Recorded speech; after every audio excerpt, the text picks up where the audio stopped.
September 13th, this meeting is being held via teleconference live streaming. The meeting be called to order. At this time, I certify a quorum is present. My name is Jesse DeLee from San Antonio. I've been appointed to chair this committee. Will the committee members and UIL staff please introduce themselves?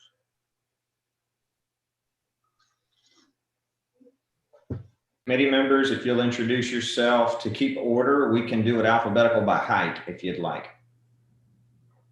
Whatever. I'm Hondo Schneider, athletic trainer, Midland, Texas.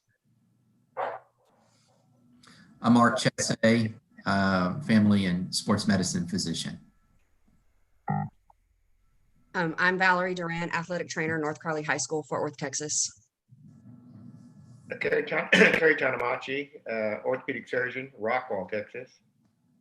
Marion Hendricks, family practice, Corpus Christi.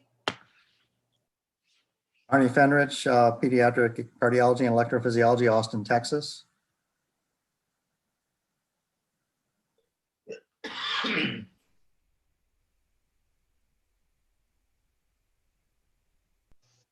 Susan? Susan Elza, UIL staff. Mark?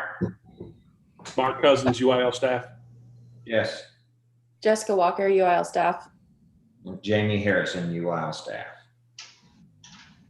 Thank you. Unless there's an objection, committee meeting will be conducted in accordance with the 2021 UIL Constitution and contest rules and Robert's Rules of Order.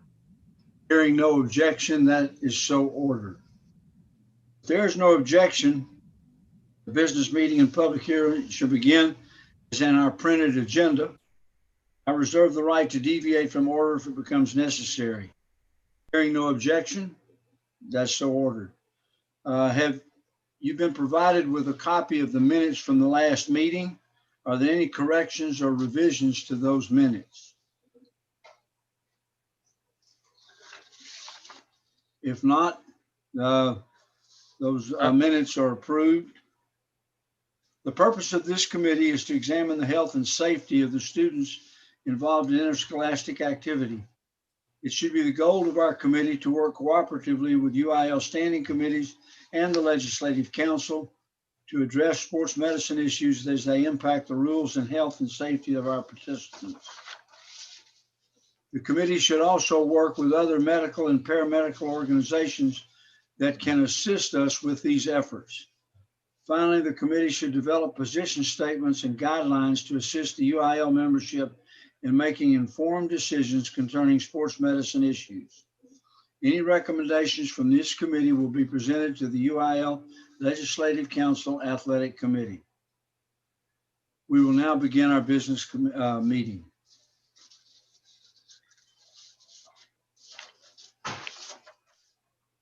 Okay, first up on the agenda, we have written proposals from the public.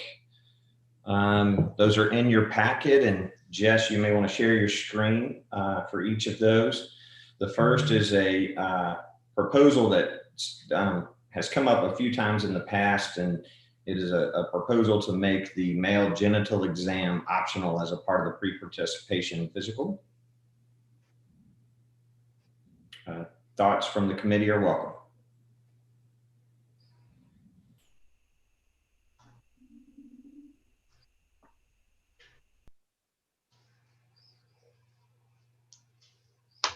Jamie, I think we ought to put that for later because I'm sure Al has some information on that, and I assume he'll be joining in a little bit. Yes, sir. Okay, we'll move on to the next proposal from the public, Jess, which is, there's actually two of them from two different people that specifically refer to the physical form. We ask that they explain a yes answer to any of the questions. You can see, again, a popular topic, I suppose. This parent suggests that we might want to clarify the question that is for males only that asks if the student has two testicles, because that is a yes answer. And at least they viewed that as a reason that they would then have to explain why they answered that way.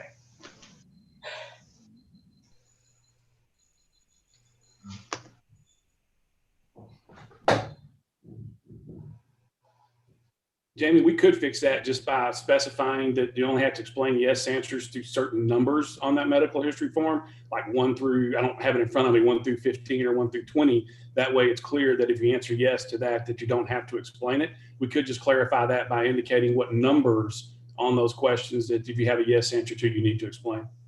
That's exactly what I was thinking, because that is the final question. Is there any concern with that from the committee? All in favor? I have another suggestion, Awesome. Okay. because that means you're going to have to add a whole line saying you'll need a yes answer for certain numbers. What about changing the question to, do you have less than 2 testicles?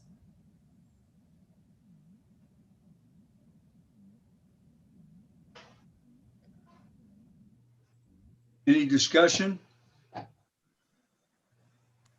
Marion, I was thinking the same thing, just to just to change the question, but not have to change all the yeses and the no's. So I'm good with either, whatever works in regards to the changes best on the form that would work out. I'd like to throw out there another option too, is I like Dr. Hendrick's question. Pose out another one just for thought. Are you missing a testicle?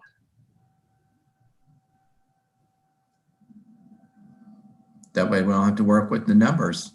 Nice job, Hondo.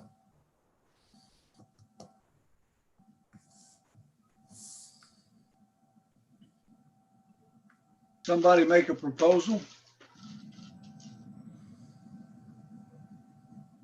I'll make a proposal on my question that I make the motion that we change the question to, are you missing a testicle?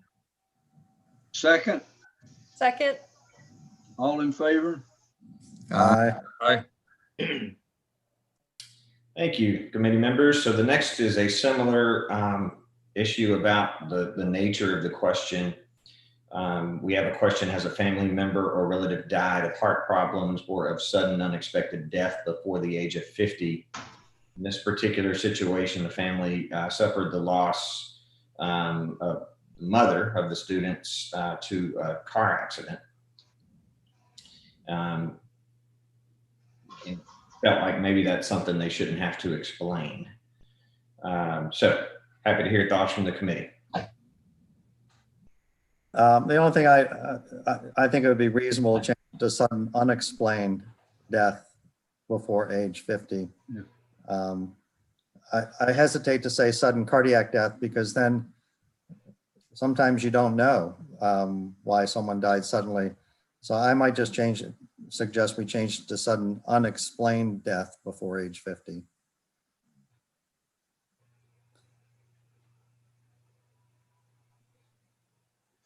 Any other thoughts? I That agree. sounds, go ahead, Mary. I agree with that. Someone make a proposal? I propose Just we a- change. Yeah, just a point of clarification. So I'm trying to remember what the form looks like. This is not bunched or grouped in under the cardiac questions. This is a standard question, correct, Arnie? It's under I think the third question. There's a bunch of different cardiac questions, but it's on its own line. So you Okay. yes or no to that specific. So grouping it in the cardiac, folks are thinking of other things. Yes, do you want to put up the physical form so they can see where it is?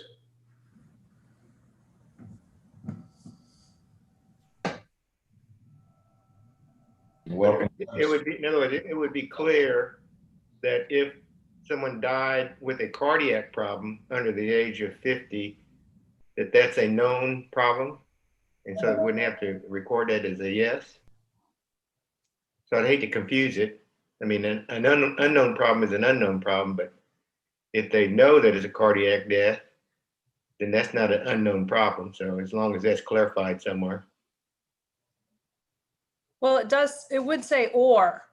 It says either already. of a known heart problem or sudden unexplained death before age 50. Essentially, you want that, if they answer yes, it deserves a conversation from the person who's doing the pre-participation physical to ask for more details. Or for them to explain it in the box. Mhm. That's directed, or that's answered in the question. It says, have you ever been told you have a heart murmur? Has any family member or relatively died of heart problems or of a sudden change unexpected to unexplained, death before 50? That covers both of them. That's what I would propose, just Yeah. unexplained. Yeah. The example in that letter was that someone died in an auto accident, and that's unexpected for sure, but it's not Not unexplained, right? That seemed like that's a simple correction. right. Thank you for the clarification. Someone So make a motion? I motion that we change the wording of that sentence under question 3 to, has any family member or relative died of heart problems or of sudden unexplained death before age 50? I second. All in favor? Aye. Aye. Any opposed? Thank you. And Jess, did we want to, the one you emailed out, you want to address that now? So we did receive a letter. We apologize for not having this in the packet originally. This is a letter from multiple, it actually came from the Texas Pediatric Society, but joining in with them is the Texas Medical Association. It relates to action taken by this committee at our last meeting, saying that, post-recovery from COVID-19, a student needs to be cleared by a physician before they return to participation. They list criteria about their suggestion that we differentiate who needs to be cleared by a physician and exclude asymptomatic or students who only exhibit mild symptoms. I visited with the COVID-19 subcommittee members, and I believe they may have some comments here. Dr. DeLee, if you want to open up. I think the problem with changing that puts the onus of determining asymptomatic or mild symptoms on someone outside the medical profession. I don't think that's a good idea. I mean, that's not the job of the trainer. That's certainly not the job of the school nurse or whoever else is acting on the COVID committee at that high school. So I understand the implication, but it's not in the job description of those people, and I don't think the school district would want them to assume that responsibility. It seems And like on top of, two parts to this as well, because the second part was saying that this was required for participation in any UIL activity, not just athletic activity. So there's really kind of two parts to their request. Yes, the second part suggests that it should only apply to students who would normally require a pre-participation physical. So to narrow that down, that is students in participating in athletics or marching band. Arnie, you were about to say? yeah, I was about to say that I agree with what you say, Jess. On top of that, one thing that that everybody needs to keep in mind, and this letter doesn't convey, is that these guidelines from the ACC and other sources are designed for physicians to help them make a decision whether based on asymptomatic, mild, or moderate, or severe symptoms. It's for a physician to discern which category they fit in and how to risk stratify them. It's not, those guidelines are not intended and can't be expected that a school coach or a trainer or a nurse or the student and family make that decision. It needs to be made by a primary care provider. Which may or may not happen by an in-person office visit, correct? Meaning it could be a telemedicine type visit. Is that what you're? Yes, sir. Yes. So they don't necessarily have to see them in the office because they don't necessarily require an examination to make this decision. It can be a telemedicine visit. Yeah, I don't think each individual school would have the wherewithal to do that. And like Jesse was saying, I mean, we're not in the committee of medical to make medical decisions in that regard. So, and then two, the districts are going to vary so much from district to district. I just don't see how that could be possible for the individual person, trainer, et cetera, to make those decisions. And if we're going to put the responsibility on the physician to make this determination, we certainly should not tell him how to do it. So if he wants to do it by a visual exam, an in-person examination or a virtual examination, that's up to him. But I think a physician or a primary care provider needs to be able to ask questions that identifies and grades their symptoms. And they need to also be asking, now that they're post-COVID, are they having shortness of breath when they exercise? Do they have chest pain when they exercise? Those aren't questions that the schools should be asking the student in making a decision whether they can play or not. So Jamie, do we need to make a motion and proposal? I think only if you're going to make a change. Okay. Now there is a second part to it, and that is if there is no change to the wording, should it apply to students in all UIL activities or just those that require pre-participation physical?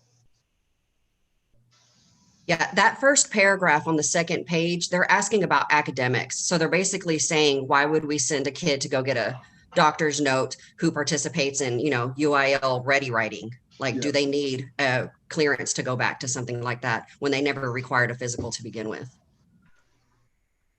Yeah, I would think this would apply only to those who need a pre-participation physical for an activity. Yeah, they fall under UIL preview. I mean, purview. The students that academically don't. So that's under the school district guidelines. Well, UIL does have a whole host of competitions in the academic realm and in the fine arts realm outside of marching band that students participate in where they don't require a pre-participation physical. We actually have more competitions that aren't sports than we do that are. So that is a large number of students. Well, let's make a proposal to change that wording.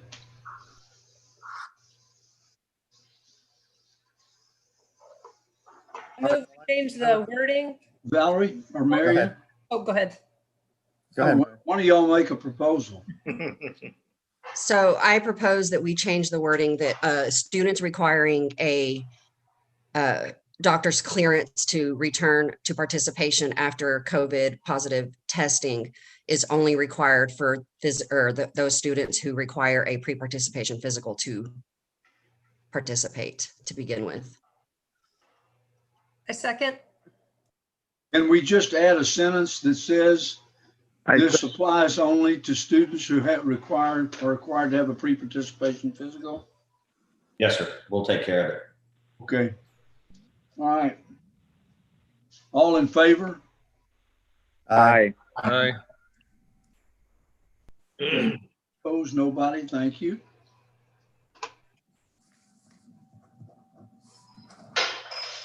Okay, next. Next on the agenda is our COVID-19 update. As you guys are aware, we did start volleyball and football seasons in our smallest schools, conferences 4A and below. They've now completed 3 weeks to play games. 5A, 6A schools have now started practicing, just finished their first week of practice. The guidelines seem to be working. We have examples of volleyball games, football games that have been postponed or canceled very responsibly because there were concerns about COVID-19 exposure. But by and large, games are being conducted and doing so quite well. We right now, this number will go up when 5A, 6A starts playing games, but right now we're seeing about 400 football games each weekend. You will hear stories, read stories in the media about 4 or 5 of those 400 games. You won't hear much about the 395 or so that go incident free. So, week 1 didn't look as good as week 2, and week 3 looked even better than week 2. And then this is something we fully expected. We're asking schools to conduct business in a way that they have never, ever conducted business. And so schools worked really hard, put together plans, and implemented them for the first time that first week in volleyball and that first week in football. That's where we saw areas that needed to be addressed. We started reaching out, calling schools, asking, hey, what did you learn? What are you going to do differently? And got really great responses from schools to those questions and saw those changes being implemented in subsequent playing dates. And so we've seen improvement. I'm happy to answer any questions or field any concerns that the committee may have. Hey, Jamie and Sardi, have any of the schools reported difficulty or challenges with getting COVID testing for players or personnel or coaches if they feel that that's needed? I'll ask the rest of you IL staff to weigh in on this as well. We're all fielding calls. I've not personally heard of that concern. If they need someone to be tested, I think they've been able to find a way to make that happen. Dr. Elza, have you heard anything to the contrary? No reports of that.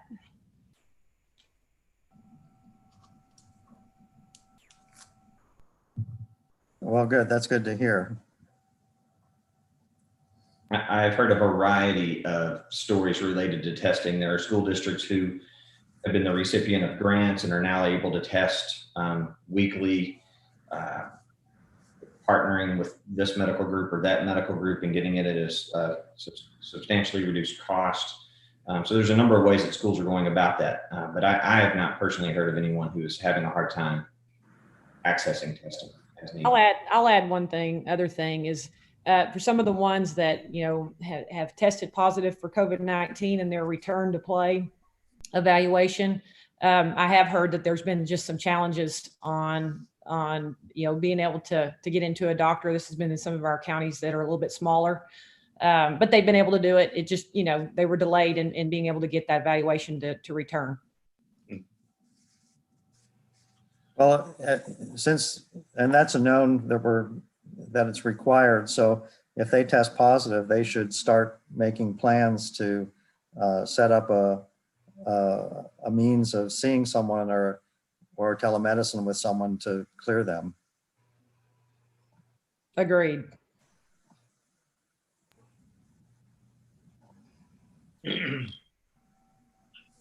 I will say that among the risk mitigation guidelines that we're asking schools to implement,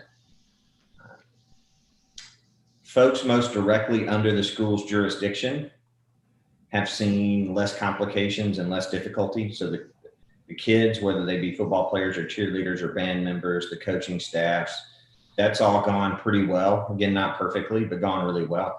I think the area where folks have seen the most challenge has been with their communities and the spectators.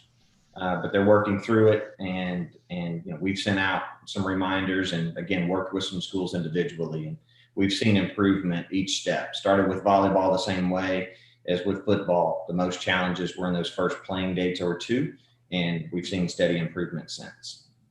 Is there still a significant reduction in fan participation? Do you mean by rule, or do you mean? No, but by district, well, by rule, yes, but by just in general that you guys have noted. Yes, Fan levels are decreased for sure by rule. A venue can allow up to 50% capacity. Many are doing less than 50%, but 50% is the statewide maximum. At the same time, as a country and as a state, we've been dealing with COVID for several months now. And so when football teams started kicking off, people were pretty excited to go watch them.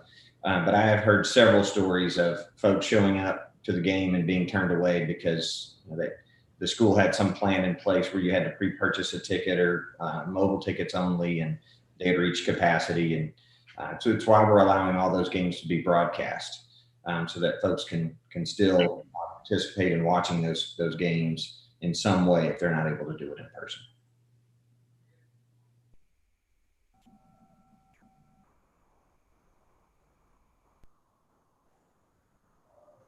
All right, if there's no more questions on COVID-19, Mr. Chairman, we can move along in the agenda. All right. Discussion information. So you have a written report from the folks at UT Southwestern on the Context Project. They are otherwise occupied today with other commitments that they could not shuffle, and have asked if you're willing to postpone that discussion until the next meeting where they'll be able to join and give us a more thorough update. But you do have a written update in your packet.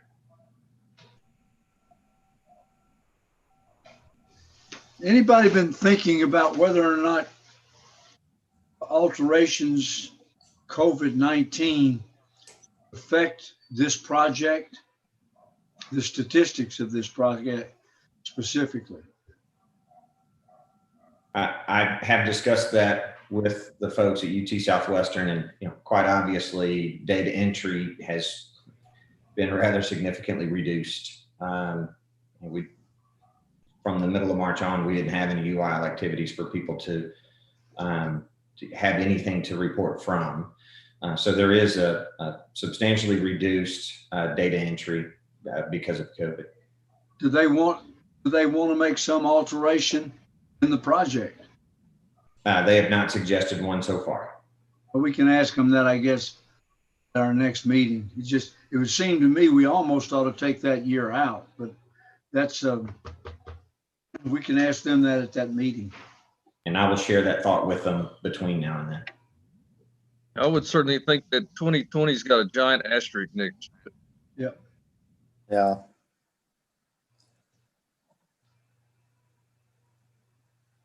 All right. How about the cardiac update? Dr. Finrich. Yeah, I don't have anything of significance to update from a cardiac standpoint, unless anybody else has something or can think of something. We changed the wording on the pre-participation history form, and that's about it at this point. Okay, medical forms of pre-participation physical review. I think we've handled that. We have, unless there's anything from other members.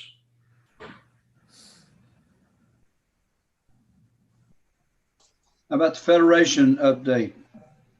Dr. Cousins, you could run us through that. But actually, can we back up? We Yep. deferred the question about the male Yes. physical exam until later in the meeting. Should we continue to defer that, or should we address it in the forms? I guess we can address it now. It's 3 minutes. I guess Al's not going to join us. So as the least medically trained person on this call, I will say that we have discussed this topic before. My recollection, and my memory is not the best, you can ask my wife, but my best recollection is the physicians on the committee have said previously that when conducting the pre-participation physical exams, whether or not an actual genital exam for male students occurs is the decision of the medical professional conducting the pre-participation physical examination. So it doesn't say that they necessarily have to conduct it. That's at the discretion of the medical professional. Am I recalling that incorrectly? No, that's what we had discussed. Yes. So maybe the response to the letter should be that it's not mandatory, because in the letter, it was, the concern was that it's mandatory and it's at the discretion of the physician doing the exam. In the vast majority of physicals that I conduct, I will inquire about testicular status, but it is relatively rare that I perform a testicular exam. But it is at my discretion. Yeah, probably 9 out of 10 physicals that I input, they just says deferred on there. They just are not doing it. Or opted out. Even the patient has opted out.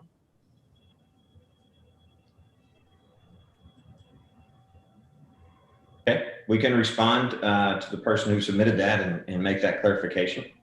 Do we need to make that clarification on the form? That's the exact question I was fixing to ask Dr. Cousins.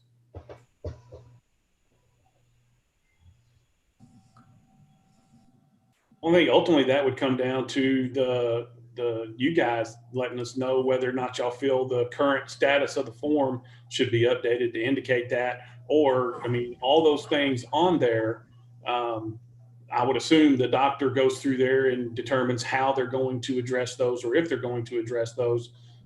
So, I mean, I would leave that up to the physicians to indicate whether they felt like there was something on the form that needed to be altered in order to make that more clear, or if it's okay the way it is, and the doctor just determines what piece of the form they're going to utilize and what they're not going to do. But to be the devil's advocate, I don't want the doctor to decide on his own whether he examines the heart. I don't think we want to give physicians that much. We want the heart examined. And so I think if that's going to be our stand, we probably ought to have a little qualifier under that part of the examination. Jessica, could you put up the physical exam so we can see exactly? Second page.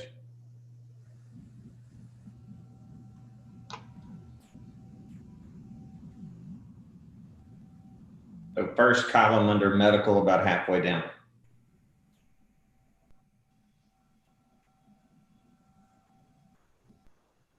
Can you not just put optional or if indicated right next to it?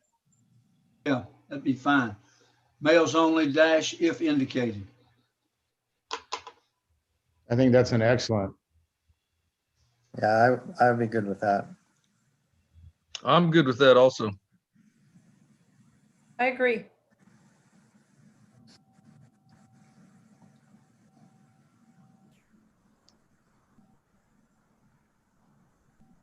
I'll make a motion. We accept Valerie's proposal. Second, I second. all in favor? Aye. Aye. Okay. Catastrophic injury form.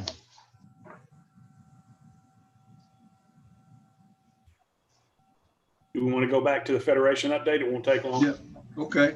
I thought you'd done it. All right. We got several pieces of information in there from the Federation Sports Medicine Advisory Committee. First piece of that was in reference to their COVID-19 update, where they talked about everything from COVID testing to the tooth and mouth protectors, face coverings, and then hydration. Also included the agenda of their meeting that's coming up here next month in October, and just a lot of same information that they cover each and every year. So they meet 2 times a year, and they cover a lot of different things and share a lot of information from various associations and states across the nation. And so there's really not much in there that we need to look at or be paying attention to for this particular time, but we always like to keep y'all up to date on what's going on. They've also recently put out a position statement on physical activity and air quality with all the wildfires going on in the West. We've had some air quality issues here in the past at different times. Fires, the agricultural fires that occur in Mexico, and the wind blows over, and then a lot of times the dust storms blowing over from Africa on the jet stream, causing some air issues. But certainly with the wildfire and things that are going on in the West, they put out an information statement here on air quality with the wildfires. And then they've also released some guidance like we looked at on PPEs for athletes during the COVID-19 with a lot of information in reference to that. And an interesting study that was done by a member of the Sports Medicine Advisory Committee, Dr. McGuine, on outcomes of a research paper in reference to concussions and not having long-term effects on depression in high school athletes. It was from data collection done from a group of athletes in Wisconsin. And Tim does a lot of good work on research and those kind of things, but just an interesting piece that they had there from the Federation on a study that they did on concussions and outcomes in reference to depression of high school athletes. And that's pretty much what we got from the Federation. I'd like to touch on a subject that was earlier in this National Federation thing about face coverings and the gator scarves that the kids are wearing. I'm curious, Jamie and y'all, is there anything in the UIL guidelines that direct to this potential cause of injury and the fact that we shouldn't be wearing them? Because I've seen students in my neck of the woods that are wearing them during practice, and I think maybe we ought to concentrate. That could be more potentially dangerous than catching COVID on the football field. Well, Hondo, the other aspect with those gaiters is that there's data that suggests that they increase your risk of COVID exposure because they actually cause droplets to aerosolize even more so. So they're really strongly advising against using that as a face covering. Yes, I saw that as well. Yeah, I think one of the things too that comes into that is, remember, we play NCAA rules in football, not National Federation. So, I mean, I watched a couple of NCAA football games yesterday, and those things were all over the players. The majority of the players that I saw were actually wearing them even during the game, at least in the UT game last night. I think all three quarterbacks that UT played yesterday had one of those around their neck when they were in the game playing. So, I mean, we also keep in mind that while they're talking about National Federation rules here, we play NCAA rules, and we can do a little bit of digging, and Susan may know better than me whether or not NCAA, I don't think, has a prohibition against those being worn during the game right now. The way we've handled that, Susan and I and the other members of our athletic staff, Brian Polk in particular, have fielded a large number of those questions. We have left that as a local decision while trying to provide them as much information as we can. So when you say gator, the nature of the gator, the manner in which it's being worn, all of those things play into what's happening. And given everything Mark just said about NCAA and the fact that we play under NCAA rules, we have left that to be a local decision. They know their public health context better than we do, and so they are making those decisions. But we are talking them through the injury possibilities that can occur if they're wearing them actually during competition. Should we as a committee make a statement about that? Certainly can.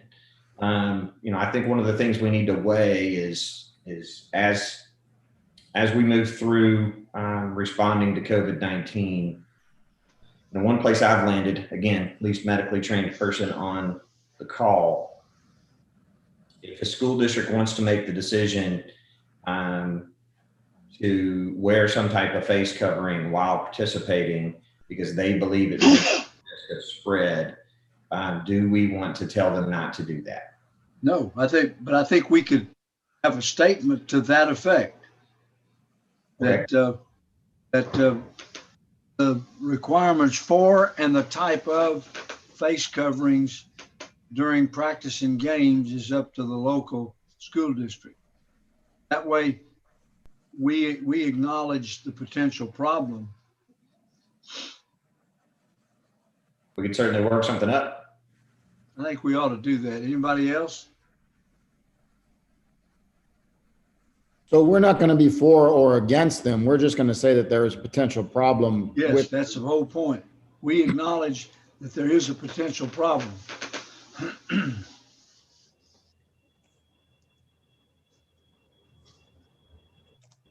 I just want a clarification. So, I think Hondo started this conversation. I think the concern is that they're wearing them while they're participating. And, our rules and the rules that were created in conjunction with TEA and the governor's strike force and all those recommendations that were put in place, Dr. Harrison led that up and he can clarify exactly how we got everything. But, our rules are they don't have to wear them while they're actively participating, practicing, playing in a game. But when they're on the sideline, they do have to have them on. So I just, I don't know that I completely understand the direction that everybody wanted to go with that, but I did want to clarify that I don't think a lot of our athletes are wearing them while they're participating. And I can't give you a number on that based on the number that we have participating, but I think it's in the minority, maybe that some of the athletes are wearing them while they participate rather than in the majority. I think, Susan, just to make sure I understand the intent, I think I do, is a statement saying it is a local decision, the type of face covering you wear and when you wear it, reminding them our rules don't require it. And just as Dr. DeLee suggested, recognizing that if you're actively playing a game, in particular in football with a gaiter around your neck, there is a risk of injury. But whether or not you choose to do that is a local school district decision. Is that correct, Dr. DeLee? Yes. So we would work up, if it's okay with the committee, if you guys vote to move that direction, we would then work on that wording. We'll work with the COVID-19 subcommittee, which is Dr. Hergenroder, DeLee, and Finrich, to refine that language, and then we'd be ready to go with it. We haven't been asked that question, though, have we? We've been asked that question verbally quite a few times. Okay.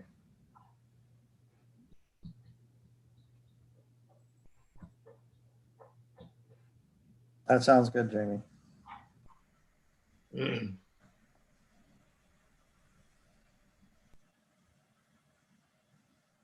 Okay. Anything on the catastrophic injury form? Yeah, we did get one report from earlier this year from a school up in North Texas. We included that in your packet as information. We'll do our traditional follow-ups in reference to that and gather as much information as we can. But we did provide information in your packet in reference to an injury reporting form we got in that scenario. Our understanding is we may have another one coming at some point over something that happened a couple of months ago. And Susan, you may have a little bit more information on that, but we do expect we'll be having at least one more of those forms coming in within the next few weeks or month. Mark, can I ask, I saw the report that was in our packet. Was that an off-site occurrence, like off-school occurrence? That's what I gathered by looking at it, because I didn't see any comments that an AED was available or used. Do you know any more information on where that was? Susan, did you get, I think it was off campus. Susan, do you know for sure? It was off campus. It was in a city park. Okay.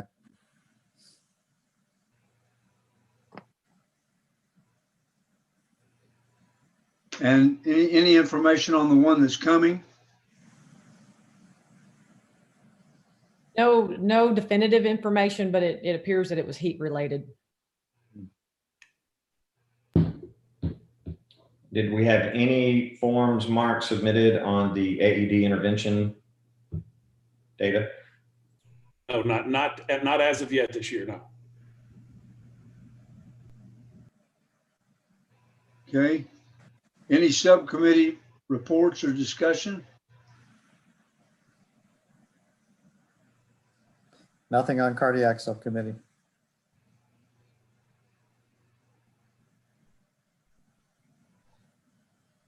I joined a little late. I wanted to know if there's been any increase in COVID positive testing now that we've returned to sports in the fall. that anybody knows of. So there are instances where schools have had to quarantine one or more persons, whether it be coaches or players, and examples of games being postponed or canceled. Your specific question was whether or not there was an increase in positive COVID-19 testing. And I have not seen that in the data to say that, yes, there's been an increase. But there have been examples of the protocols at work, right? You get somebody who tests positive, and so the close contacts are then quarantined, and in some instances, games are postponed. And what is our stance on post-COVID cardiovascular sequelae? How are we going to begin to address that moving forward? I think that's been addressed in the requirements to have medical clearance for them to return to sports.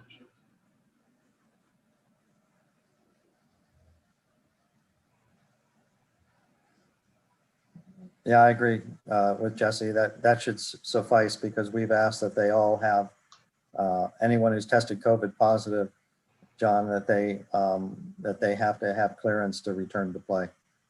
By a cardiologist? No, a physician. Just a physician. The physician or the primary care provider can decide whether they need to see cardiologist or not. Okay. And the primary care physician can also decide whether his PA or nurse practitioner can do it. That's his, he still is the person supplying the clearance.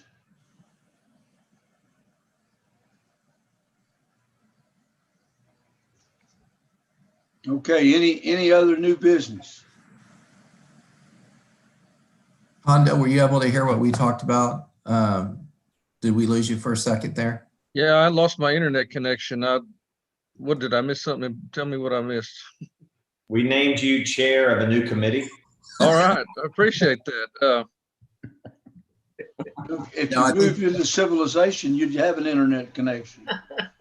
Well, I'm not fortunate enough to live in a big urban area like y'all are. I don't either. All right. What? We want to say welcome. It's delayed because we were in the middle of business, but Spanky and Coach Tipton both joined us. So anybody else? What were you, Dr. Chassé, what were you referring to? Just what we had discussed with what Jamie was going to do to work on with the staff. I think Hondo had kind of been part of that discussion. So when we lost him. Okay. Yeah, we'll work on a position statement on the face coverings. Hondo explaining that's a local school decision. I don't know exactly what that's going to look like. We'll have to work on it. Try to inform them of the potential for injury if they're wearing this kind of face covering or that while they're actually participating, and also remind them that our rules do not require them to wear them while they're actually participating.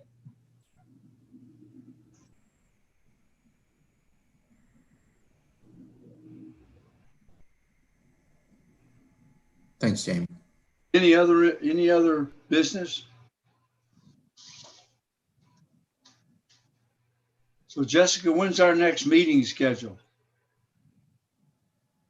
Let's see. So we typically have it in April. Okay. So we could do the 4th or the 11th. Let's see when. The 4th is Easter. Easter, yeah. So the 11th. Sunday the 11th or Sunday the 18th. Let's not do the 18th. It's my anniversary. The 11th sounds fine. The 11th sounds fine to me. Okay. Yeah, the 11th is good. Okay. That's good. All right. Sunday, April 11th. Is there a possibility that we're going to actually do it in person this time? There is certainly a possibility of that. We kind of need to get through the next couple of months at least before, we need to kind of see where we are on that. Is there a preference amongst the group to do it in person or as we're doing it here? I think it's great doing it this way the meetings are much shorter. And you can do it from anywhere. You don't necessarily have to drive to the meeting. Yeah, but we missed breakfast this way. Yeah. Well, Jessica has failed miserably at these virtual breakfasts. I'm sorry, guys. Get a UIL DoorDash account. Yes. You've thrown the responsibility back on some cooks that aren't very cooperative. I think that'll send us some Whataburger coupons. Well, to all the committee members, we greatly appreciate your time. We know how valuable it is, and really appreciate your help on the items we addressed today. We do have the one item that staff will work on and then work with the COVID-19 subcommittee to finalize, and then we'll make the changes to the pre-participation physical form. Okay, let me ask the question that everybody's going to ask. When will the change be made before the end of January? Yeah, so Mark, correct me if I'm wrong, Susan, you too.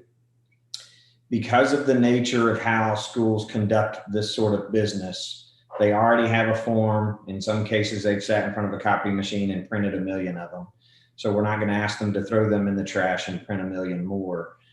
We will make these changes in February, effective for next school year. Correct. We'll post them in January and they'll be effective for next school year. Yeah, that's what I meant. Because we get asked that question all the time. Yes. We do too. And most people are putting it on the health history on rank 1 right now anyway. I think. We didn't make substantive changes. They were just verbal changes. So I would think that's fine to apply them to after February. Absolutely. Not till next school year. Yeah. And that'll include the male genitalia question? Yeah, all the changes we make. Okay.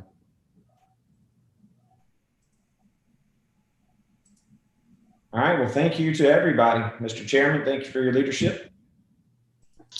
Enjoy the rest of your. Thanks, everybody. Thanks, everyone. Have a good day. Be safe. Yeah. Thank y'all. Appreciate it. Adios. All this. Staff's doing great. Appreciate it. Good job, Jess.